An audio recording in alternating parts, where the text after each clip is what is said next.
Hello and welcome to the GameDay Podcast from talkSPORT with me, Sam Matterface, as we review the whole of the Premier League weekend in the company of Darren Lewis, the assistant editor of The Mirror, and talkSPORT's football correspondent Alex Crook.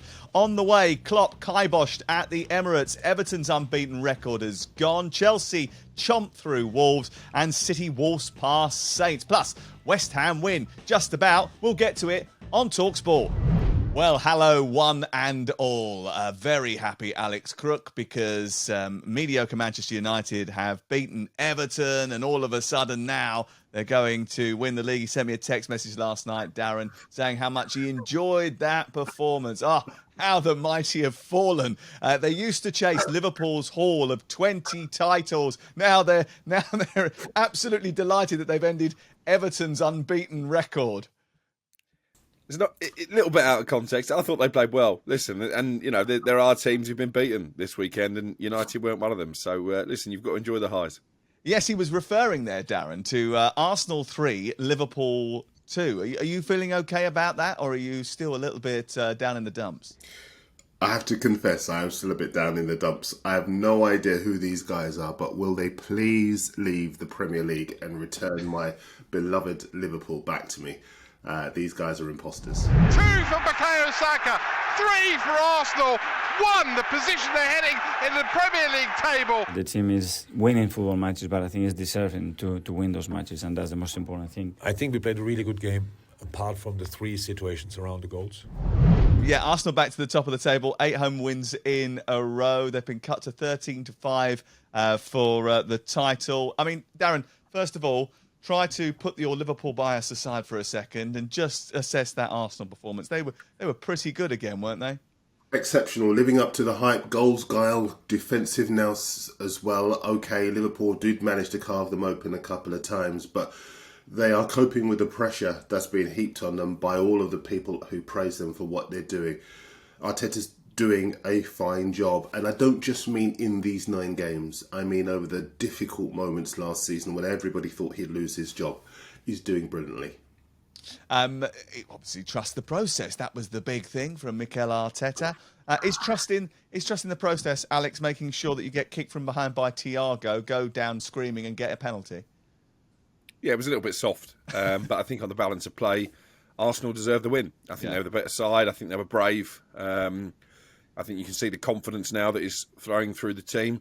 I actually fancy that Liverpool may even win the game. When I saw that there was no Zinchenko, Tierney left on the bench, bold decision from Mikel Arteta to go with Tomiyasu, a left back. But obviously they got off to the perfect start. Nice couple of assists from Trent Alexander-Arnold, but there's nothing to see there because there's no problem with his defending. And Mo Salah, poor again for Liverpool. So all of the issues that we highlighted on the pod last week, all of the issues that Darren Lewis did his best to bat away, came to rear their ugly head.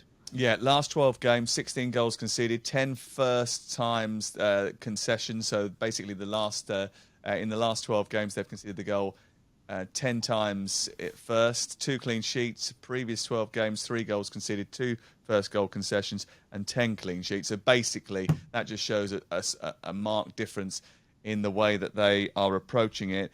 The truth is that they need to sort it out very quickly because they've got Champions League games in midweek and then they've got Manchester City at the weekend. I mean, the way things are going at the moment, Manchester City are going to rip them apart, Crook.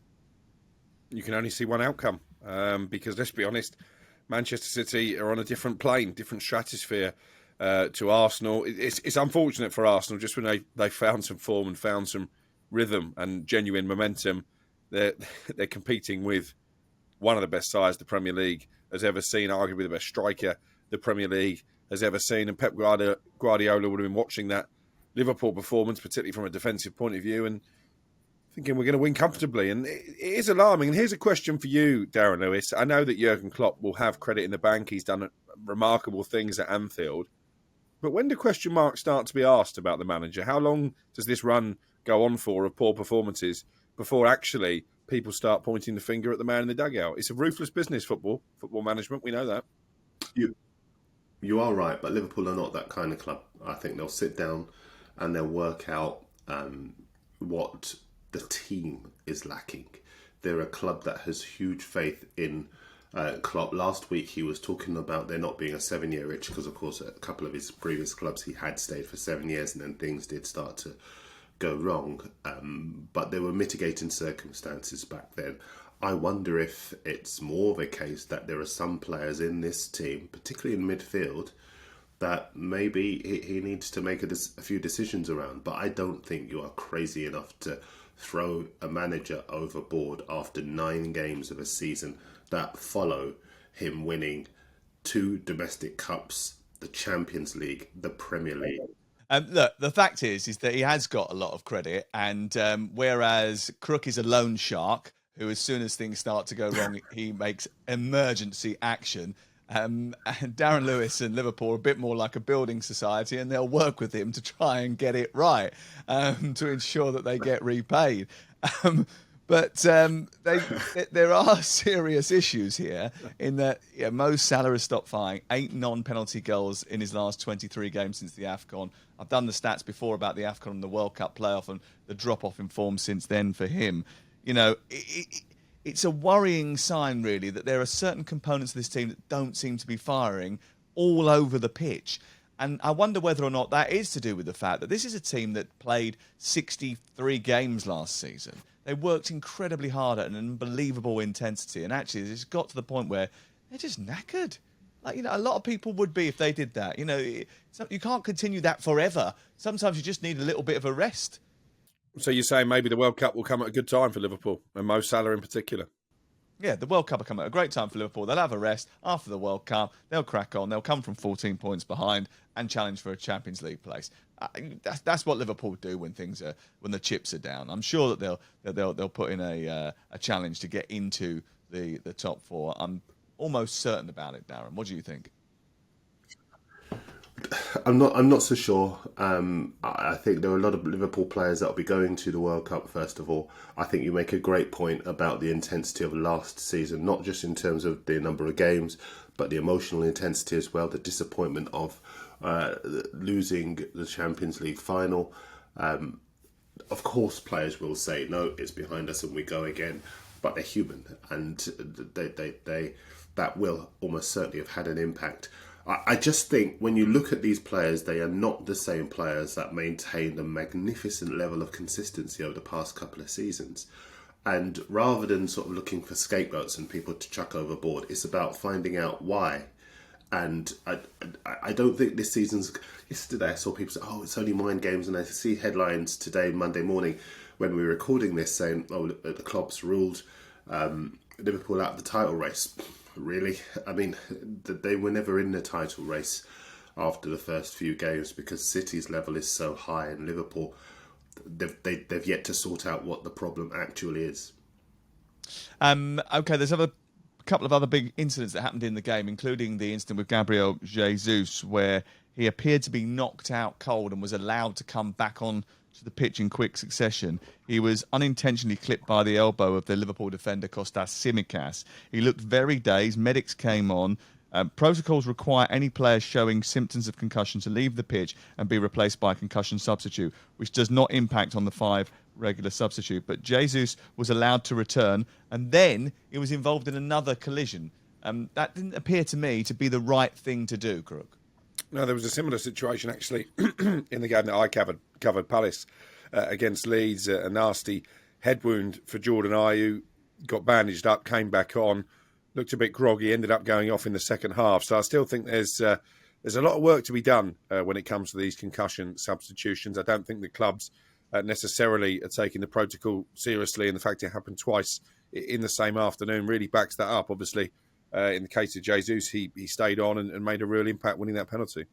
Yeah, we should point out the fact that Arsenal played very well. They've played very well all season. They scored 3 goals against Liverpool. Not a mean feat. Martinelli was absolutely terrific in the game. But we do have to move on. For Ronaldo to scamper into the left channel and get into the Everton box. He drives it left-footed and scores his 700th club career goal. It's clear he is a massive player. But also we have other good strikers. And maybe it was a test and a learning curve for us in the game. Everton 1, Manchester United 2. It was live on talkSPORT. I was at Goodison Park last night. It was a positive evening for Manchester United after last week's hammering to Manchester City. but it wasn't a very good game, Darren. It was very scrappy. A lot of balls given away in the middle of the park. Manchester United dominated possession. Everton really didn't get going, despite the fact that they'd scored the opener. And really, I mean, it was just a bit one pace, no real. I mean, I went to City the day before, right? Okay, and City played in second gear, and the way they pop the ball around and manipulate the ball and the swagger with which they play, I mean, is alien to what we saw on Sunday night. I mean, the amount of ball that Casemiro gave away in the first half. I mean, he got better in the second half, to be fair to him, but it was quite troubling. Idrissa Gana Gueye, I think, gave the ball away more than he passed it. Yeah. I mean, the interesting thing is all of that you've just mentioned, and yet the first goal, stunning quality for it, and then you got a landmark goal for Ronaldo. So it's almost like jewels in the rough in some respects. I was pleased for Manchester United. Things are turning around. He's playing his players. He's playing his way, and they are scoring goals and winning games, and the recovery looks on. I think in terms of the confidence coming back, that's key. Ronaldo, listen, I'm very much of the camp that I respect Ronaldo. He is and remains a legend, and he always will be a legend by definition.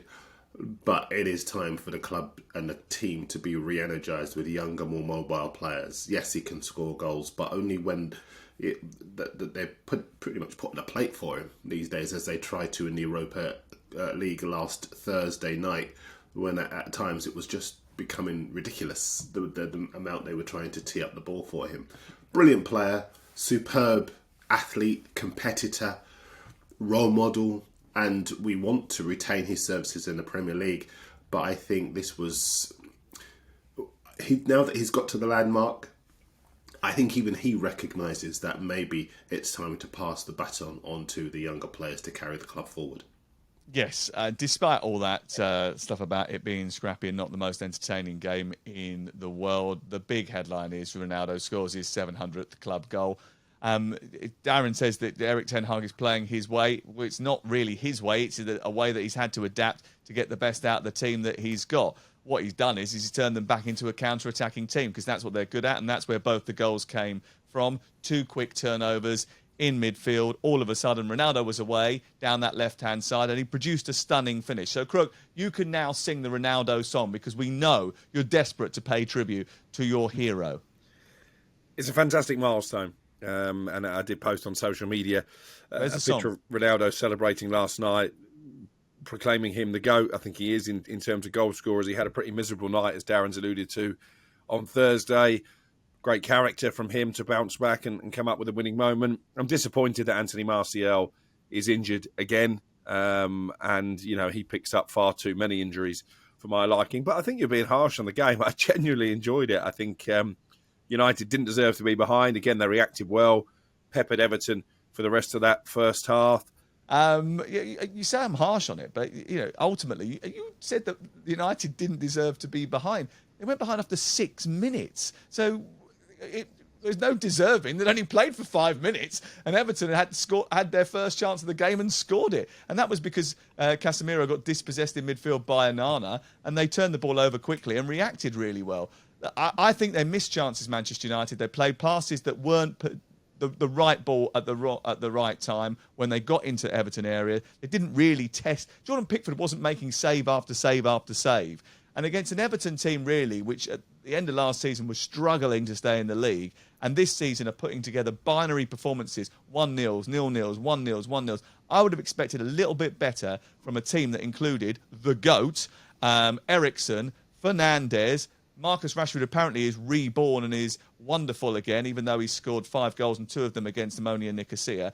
I don't think you should get carried away with Manchester United because they've beaten Everton. I think they're a good upper half team, nothing more than that at this moment in time, and they will eventually get better over time, but it's going to take a long time. And speaking to Erik ten Hag afterwards, pretty much said the same thing. I'm very satisfied this Monday morning. Are United title challengers? Of course they're not. Are they making progress under a good coach? Yes, they are. That'll do for me. 5 wins in 15 league visits to Goodison Park. Darren, what did you want to say? Are they in course for the top 4? I think they're contenders for the top 4. No. Of course they are. How could they not be? They're 5th. No. They've beaten Liverpool. They've beaten Arsenal. The only team to do so. They are in the race. Whether they will win the race is open to debate, but they are in the race. They won't finish above either Man City, Chelsea, Arsenal, Tottenham, or Liverpool. They'll finish above Liverpool. They won't. Everton's unbeaten run comes to an end, but there was some positivity in that. And Iwobi, I thought, is a man transformed under Lampard. I spoke to him last night. This is a guy who has got the confidence of the coach, and he is a very, very good technical player. I think he's been very impressive. The goal was absolutely outstanding. So I think Frank Lampard deserves props for not building the team around him, but making him a central cog in that team. Crystal Palace 2, Leeds United 1. Crook covered this game for talkSPORT International. We'll get to Crook in just a second. Eze took it past one Leeds defender and then calmly slotted the ball in the back of the net. In the first half, it was really difficult for us. All the credit to Leeds because they work hard and it was impossible for us to play. A game of two halves, really, because, Darren, Leeds played well in the first half. In fact, very well in the first half. Palace weren't very good, but as seemingly happens quite a lot with Crystal Palace, in the second half, they were much better. Yeah, and that's down to the manager for giving the players the belief. And also, I've said for quite some time, and I know you guys like to have a little dig at me, but I like the fact that players at the football club are taking responsibility. They're not just relying on Wilfried Zaha to pull something out of the bag for them. They know that they have goals in them if they believe in themselves. And that comes, as I said, from the manager. So I'm not surprised to see them pick a point up. Yes, they'd only had, I think it was one win in their previous 7, but they had played 4 of the top 6 in that time. So maybe that run was a little bit misleading. And I'm sure we all know, I've said many times how much I rate Patrick Vieira. I know there's a lot of confidence at the club in the job that he's doing. And we're now starting to see them start to find their feet. And I would imagine they'll start to climb the table too. Yeah, Eberici Eze's goal was particularly impressive, wasn't it, Crook? But it was a pretty fascinating display for a number of different reasons. First of all, Bamford made his first start in 2 months. How did he look? Because Leeds United are now in a situation where they need him back as that sort of keystone at the front of their formation. No wins in 5 now against teams that they should be beating. Yeah, it's a poor run. Bamford had a big chance at 1-0 up. Leeds were dominating the game. At that point, they dominated the first 35 minutes. He puts his shot pretty much straight at the goalkeeper, and it turns out to be a huge turning point. Palace score not only with their first shot on goal, their first touch in the opposition penalty area. A good header from Odsonne Edouard, terrific free kick from Elise, another very talented young player. And as you say, the winner from Eze was fitting to settle any contest. Palace played better in the second half. Leeds didn't really get going after half-time. And I think they are one of those sides who will be looking nervously now towards the bottom 3. It's a very competitive bottom half of the Premier League table. And as you say, the run they've been on, not just the fact that they're winless in 5 now, the fact they're not putting teams away that maybe they would have been expected to. So they're a work in progress. They made a lot of changes in the summer. Bamford tired in the second half before being taken off. They need him to stay fit, absolutely no question about that. But an important win for Palace. If they'd lost that game, I'd have started to worry about them. Since the start of last season, only Leicester have dropped more points from winning positions than Leeds United away from home in the Premier League. 15 of them. They surrendered a 1-0 lead at Selhurst Park yesterday. Doucouré, should he have been sent off for a tackle on Adams in the first half, Group? It's probably, to use your description, in between a yellow and a red card. I don't think there was quite enough there for a sending off. It was a nasty tackle. But I think he maybe should have been sent off for fouls that happened after that. I think he was very fortunate to escape a second yellow card. So if there is a complaint from Leeds, I think it's probably that, as opposed to the actual initial challenge that he was booked for. West Ham 2, Fulham 1, another Sunday afternoon game. 2 wins in a row for West Ham. Scamacca scores again. Looks as if they're finding their mojo. But what about the goal? It was a bit contentious. Should it have been ruled out for handball, Darren? I don't think it did. I was at the game. And it took 3 minutes for the VAR, Michael Salisbury, to look at it, look again. And then in the end, he instructed Chris Kavanagh to allow the goal to stand. The ball did bounce up. but I don't think it was controlled by the arm of Scamacca. It didn't deviate in terms of there being any kind of contact. And I thought it was a legitimate goal. What was quite interesting was that Scamacca didn't celebrate initially. It was very muted. And it was only when Chris Kavanagh allowed the goal to stand that he did start to let rip. On the touchline, Marco Silva went berserk and was shown a yellow card. But after the match in the press conference, Marco Silva said, "I don't want to speak about the referee. All I will say was that he was embarrassed to give the goal." And I think that might still earn him a letter from the FA. And I have, my views on that. It's ridiculous that everyone can have a view on the game and the referee's performance, except the people who are directly affected by it. That's crazy. But I think that the goal should have been allowed to stand. I am with West Ham on that one. Gianluca Scamacca, though, becoming the 9th player to score in his first 2 home games for West Ham United in the Premier League. OK, let's get to Saturday in the Premier League because it was banging. I had a rare day off on Saturday, so I went to Manchester City 4, Southampton 0. Did you know that 14 Premier League clubs have failed to outscore Erling Haaland this season? And if the table was decided only on goals scored, Haaland would be 7th. Back into Haaland! Oh, what a finish! Inevitable from Erling Haaland! Look, they steamrolled Southampton. Haaland did only get one. He got very frustrated throughout the game and he got more and more sort of like angry. I was sitting watching it from the halfway line quite high up in the Colin Bell stand and he went through after about 5 minutes and hit the inside of the post and everybody was like, he's not going to score today. It's going to be one of those days. We're not going to see him score. And actually it was quite fascinating because now it feels a little bit like everyone's just turning up to go and see Erling Haaland score and be able to turn around to their friends and say, I've seen him score in the flesh live. Almost like there was a couple of neutrals around me watching the game as well. And I was one of them. So I was doing the same thing. Almost like football tourism, going to see Erling Haaland score a goal. And the frustration that he hadn't done until about the 60th minute was sort of palpable. Loads of kids wearing Haaland shirts and getting behind them. It was so easy for them. So easy for them. It was absolutely frightening. Darren, obviously they look unstoppable. They're still not top of the table, but they do look unstoppable. I sort of can't really think of a question here because how do you stop them seems a bit stupid. Yeah, and that's not...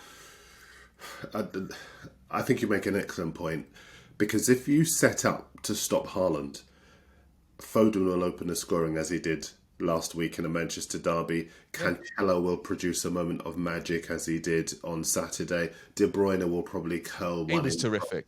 25 yards, he was terrific yet again, absolutely. And in a way, I think it was fitting that the supporting cast got the credit they deserve on Saturday rather than Haaland.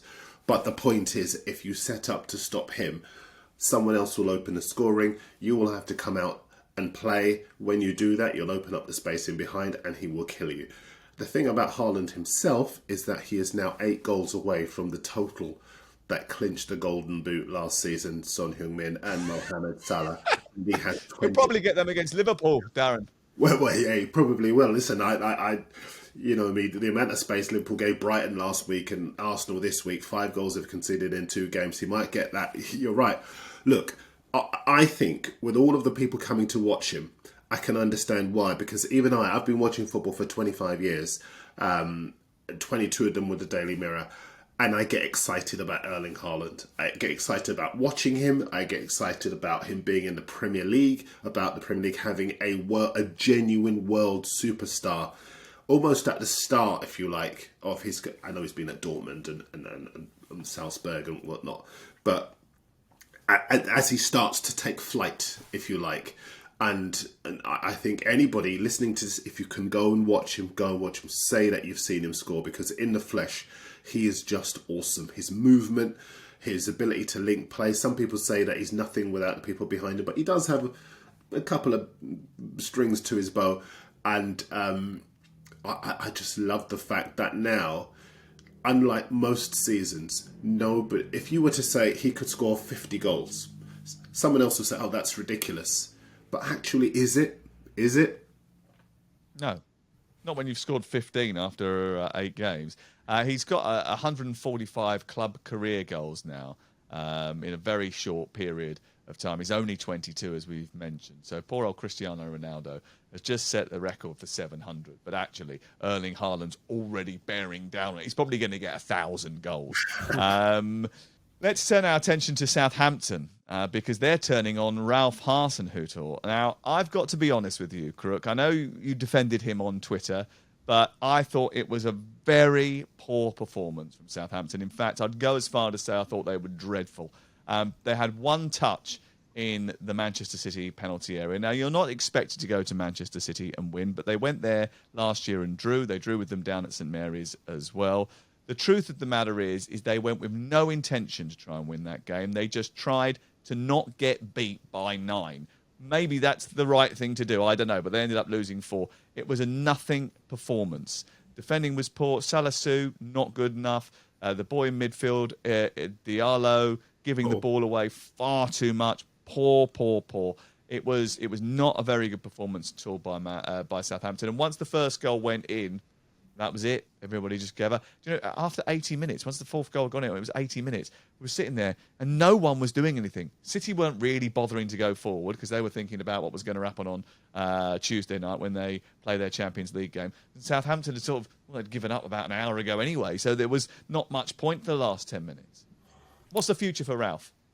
I think it's bleak. I did defend him on Twitter on Saturday night just because I think Southampton fans, some of them, not all of them, have short memories because this is a guy who I think has worked wonders just to keep them competitive in the Premier League with a Chinese owner who didn't want to spend any money. Obviously, the takeover has gone through over the summer.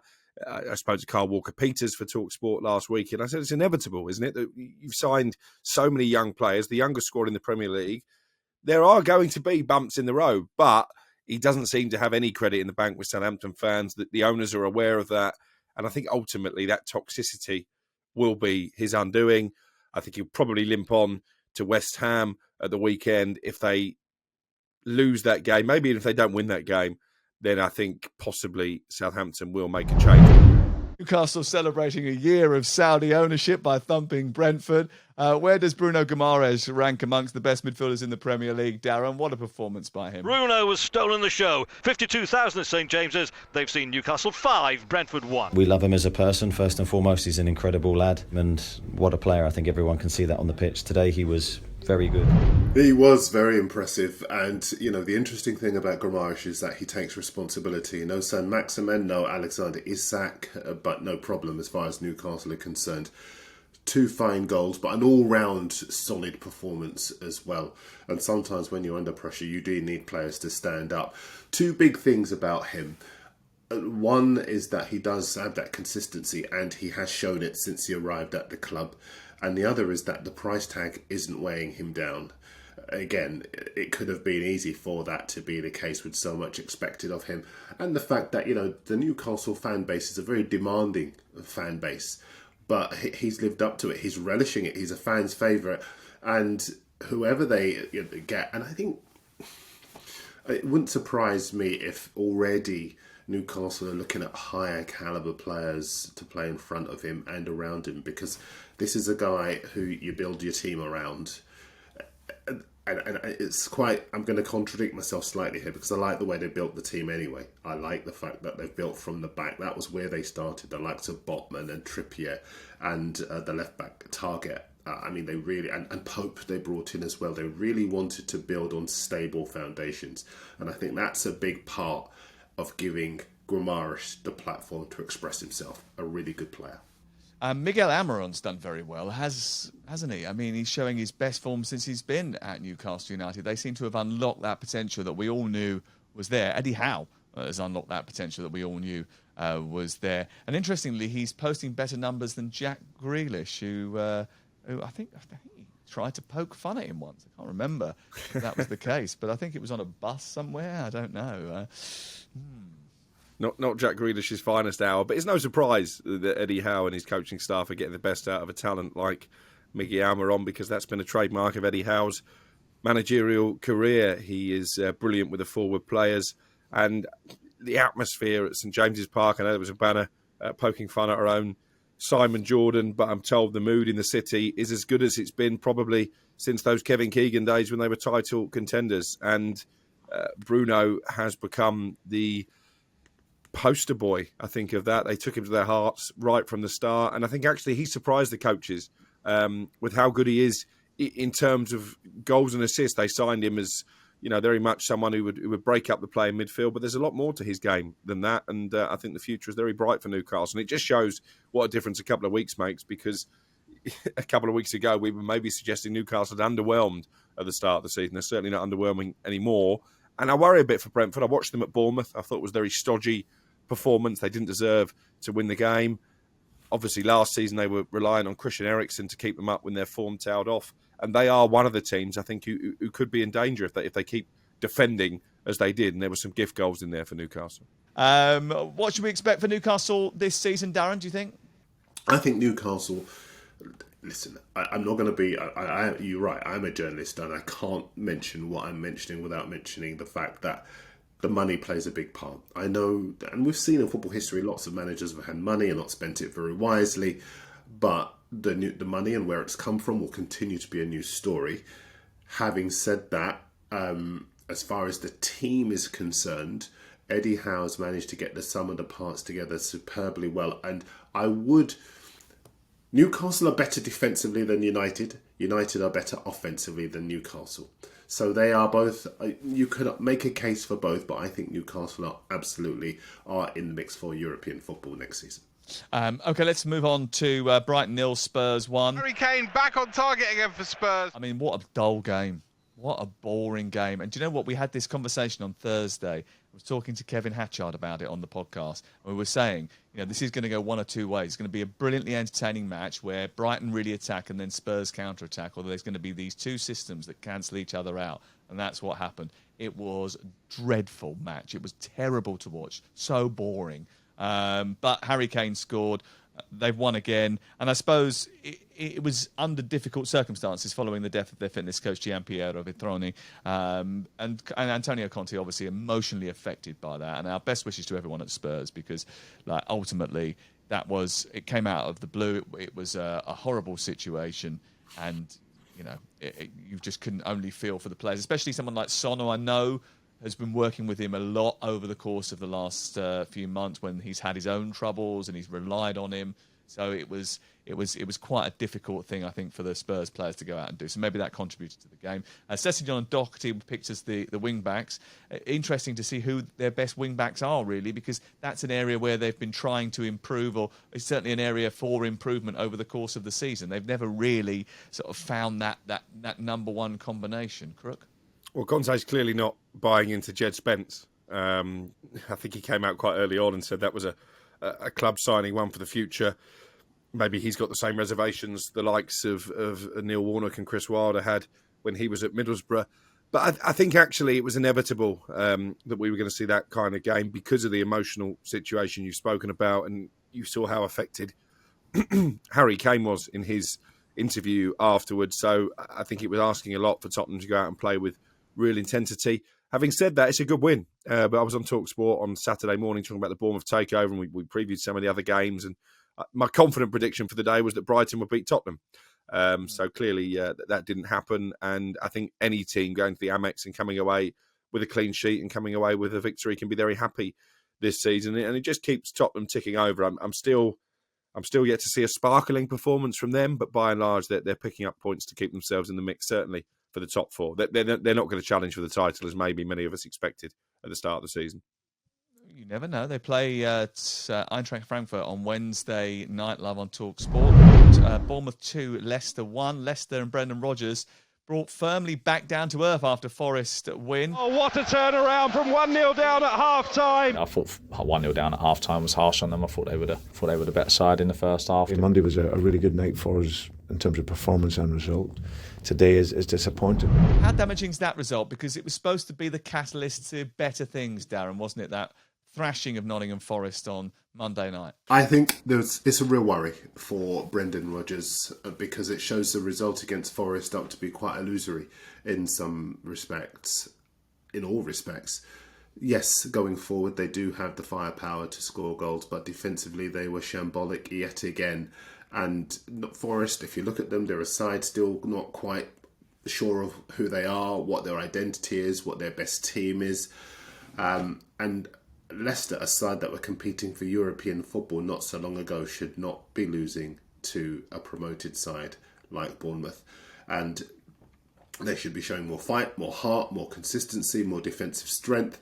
And that's the reason why it's hard to see anything other than the club parting ways with Brendan Rodgers. And not because Rodgers is a bad manager, but maybe he's just reached the end of a cycle with the club.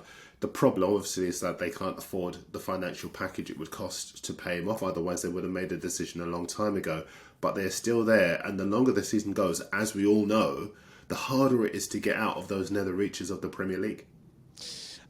Is Kasper Schmeichel going to Nice and Danny Ward taking over the number one spot? One of the worst bits of business in Premier League history. Kasper Schmeichel does not like it at Nice. I think he's been dropped actually during the course of the early part of the season. The rumours are they want to sell him. And Danny Ward can't keep the ball out of his net. And actually, Danny Ward's not a bad bloke and not a bad goalkeeper, but just the whole dynamic just hasn't worked for anyone.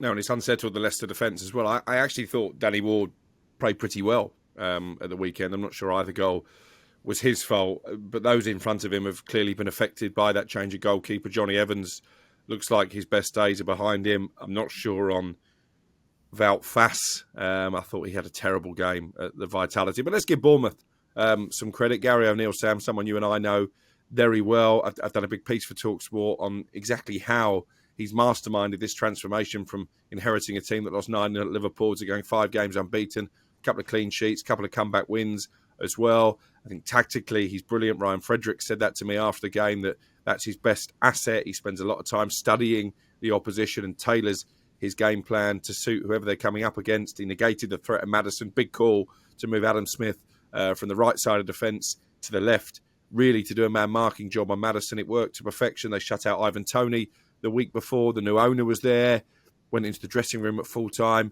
I think if this run continues, I can now see a scenario where Gary O'Neill keeps the job on a long-term basis. I didn't see that a couple of weeks ago.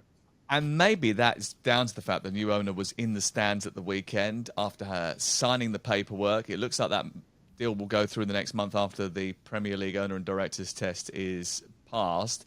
And because they produced such a great performance, another comeback win, it might hold him in good stead. I spoke to a few people at Bournemouth this week in which they were saying to me they weren't surprised about how well Gary had done because he's always shown the managerial abilities and it looked as if he is managerial material. But to hit the ground running in the way that he has been maybe a little bit of a surprise even to them, because this is not unprecedented, but Bournemouth were everyone's tipped to go down at the beginning of the season, and now you're looking at the table and Bournemouth are in the top 10. They're 8th.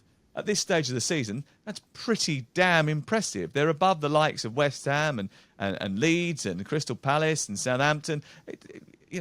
They're above Liverpool in the table. Chelsea 3, Wolverhampton Wanderers 0. Chelsea up to 4th, 16 points from their 8 games. If they win their game in hand, they'll nestle up to within a point of Tottenham Hotspur. And bearing in mind they had a terrible start to the season, that's not a bad return. They sacked a manager, remember. But they look to be finding their groove under Graham Potter. I was there on Wednesday night. And look, let's be clear. The keystone to Chelsea performing well is Mason Mount. If he plays well, everything else seems to work fine. He's back in form. He was terrific on Wednesday night against AC Milan. And then on Saturday, 2 assists. I mean, just keep him fit, keep him in form, and you're going to be in a good place. Yeah. The funny thing is, you and I disagree ever so slightly because Mount, terrific performance at the weekend. But for me, I think the key to Chelsea is that defence. 2 clean sheets now in a row. No clean sheet since the start of the season before that. And once they provide that platform and that certainty within the team, the offensive players can go about their business. Havertz, Pulisic, Broja, quite eye-catchingly on the score sheet as well.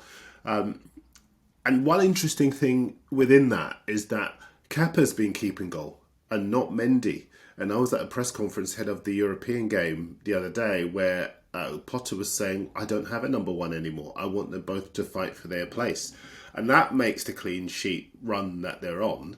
It's just starting, to be fair. But it makes it even more impressive. There's a real organisation about Chelsea when everybody thought, let's not kid ourselves. that Potter making the step up might be a bit of a problem. High-profile players and their egos thinking, who's this guy? And he's come in and he's had quite a smooth transition.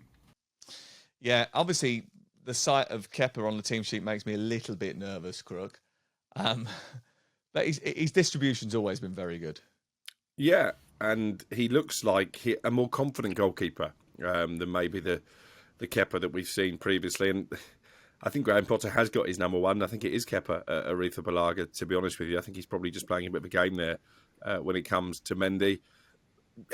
I agree with both of you. Defensively, very good. Mason Mount, excellent offensively. Wolves were poor, though, weren't they? Let's not beat around the bush. Yeah. Wolves were really poor. Looks like, as we've mentioned, Lopetegui is going to take the job. There's a bit of a delay due to a family issue, but I think he will be the new man in at Molineux. But he's got an awful lot of work to do to get that team performing. Obviously, they've lost Neto to a serious injury. That's a big blow for them. Is Costa really going to score the volume of goals they need to stay out of trouble? Again, another team like those I've already mentioned, who I think are right in the thick of a relegation battle, and Lopetegui is going to have to come in and hit the ground running. Yep, indeed. I just wonder whether or not that first goal for Broja could be quite important too, because in the absence of Aubameyang at the weekend, Chelsea didn't really have a focal point. They haven't got a focal point. Broja coming in and scoring that goal. It was a really well-taken goal as well from Armando Broja. Really impressive. I do worry about the number of injuries that Wolves get, by the way. They do get a lot of big injuries, a lot of big problems. I wonder if that's something that the new manager will have to look into in terms of how they train, or whether they're overloading players, or what the issue is, because there's a lot of injuries that seem to spring up there that keep players out for a long period of time. Okay, a quick touch on the European groups. England drawn against Italy, again, Ukraine, again, North Macedonia and Malta. At least they don't have to go to San Marino, which is always good. Malta seems like a good trip for the fans. Yeah, I mean, the problem here is that they have to finish second, don't they, to get through or something like that. So it's like, it should be all right, shouldn't it? Should be okay. Tough draw for Scotland, Norway, Spain, Georgia, and Cyprus. Do you know what? I actually think if they've got a chance there, and they've already got a playoff place in the bag, courtesy of their performance in the Nations League. So hopefully that they will make it to Euro 2024 as well. And Wales alongside Croatia, Turkey, Armenia and Latvia. Actually, it's not a bad group for Wales, to be honest with you. Right, boys, Champions League this week. AC Milan versus Chelsea Tuesday. Barca versus Inter on talkSPORT 2 on Wednesday. We think that we might be trying to get hold of the Spurs game for Wednesday night as well, but we'll cross our fingers on that. That should be live on talkSPORT. I'll see you both on Thursday. Enjoy your week playing chess, Darren, and crying into your soup over the defensive performance of Liverpool. How on earth they're going to deal with Manchester City? We'll get into that on Thursday. And Alex, you might as well just bask in the glory that Manchester United have won a game away from home. Well done. I will. Thank you very much. Right, okay. Speak to you later.